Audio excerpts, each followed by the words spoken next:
we give one person, some of the shows we give 2, 3, and 4 people an opportunity to ask us a question. Because one of the elements about the show was, if we couldn't ask you something, or I should say, if you couldn't ask us something from the audience, we didn't really feel like the connection was 100% there for what we were doing with this tour. So this lovely young lady back here got an opportunity to ask us a question tonight in front of a live audience. So, what's your name, dear?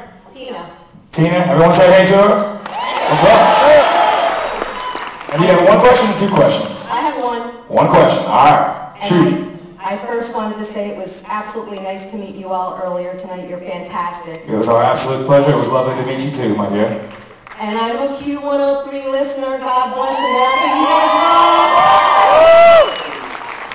The question that I have tonight is, you guys play such a wide range of music.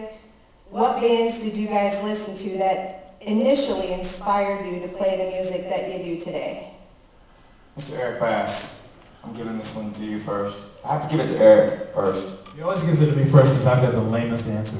No. You're the only one. You look very handsome tonight, by the way. He's the only guy in the band that can rock a pink tie. Look at this guy. It's absolutely true.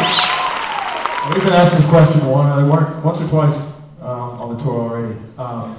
I grew up in a very musical family, so I listened to a lot of big band music and stuff when I was younger, but the thing that made me want to play rock and roll was Poison. I mean, that's it. I heard Talk Dirty to me on the radio and I wanted to play guitar, and that's the honest truth. After that I got a little cooler with Van Halen and Pink Floyd, stuff like that, but pretty much... I don't know if you can go any more cooler than Talk Dirty to me. That's pretty cool. That's it. I think I was 12 years old or something. And Talk Dirty, I heard it on the radio, and that was the end of it, man. Zach, what do you think? What were your what did it for you, man? I come from Tennessee, so I grew up with a lot of blues and old school rock and roll like Elvis, but I was really guitar influence wise. See, cooler answers, man. Not really. Your guitar riffs are way cooler than mine. Talk Dirty, that's a great riff. I got like Purple Haze or something. I was Jimi Hendrix, Stevie Ray Vaughan, Otis Day, Sam Cooke. And then Elvis, and then I got into Led Zeppelin. I found Led Zeppelin 1 on tape. And that was it for me, as far as rock and roll goes. And then I got into U2 after that. Mr. Courage. Sexiest voice in the whole band. Does it for you? You know, I hate talking on the microphone. Thanks. For me, one of my biggest first influences that made me want to play drums was Iron Maiden, Nico McBrain. From there, I listened to lots of music. Jazz influence through my training on drums, I guess, but Prince is a huge influence, James Brown, The Police, and the list goes on and on from there, but Iron Maiden's what got me started. Now, what I'm going to do is I'm going to go all the way around, because you might have noticed tonight that we have some special guests that are on stage with us, playing with us tonight. So I'm going to do this right over here and do it properly, but this is how I feel like we should do it. Everybody in the room, if you would please, Mr. Eric Bass on the bass guitar tonight and the piano as well. To my left, Mr. Zach Myers on the lead guitar and me. On the drums this evening, Calves and Skins, Beatmaster, Mr. Barry Coach. And now, right back here, we got a wonderful set earlier this evening. The one, the only. On percussion, I'm going to say the name of the things wrong, like I always do every night. I'm trying to say this low as Barry. It's a vibraphone. Very nice. The one, the only, the bear. Now, what did it be? The more I've thought about this, like you said, we've been asked a couple of times, I can give you 4 albums that did it for me as a kid. Steely Dan Asia, the Beatles Revolver, the Beatles White Album, and Parliament Mothership Connection.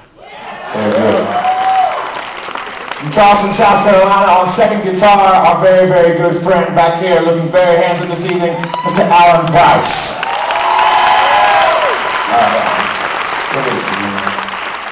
Okay, so I came from a pretty eclectic family who listened to music, tons of music. I grew up on the blues.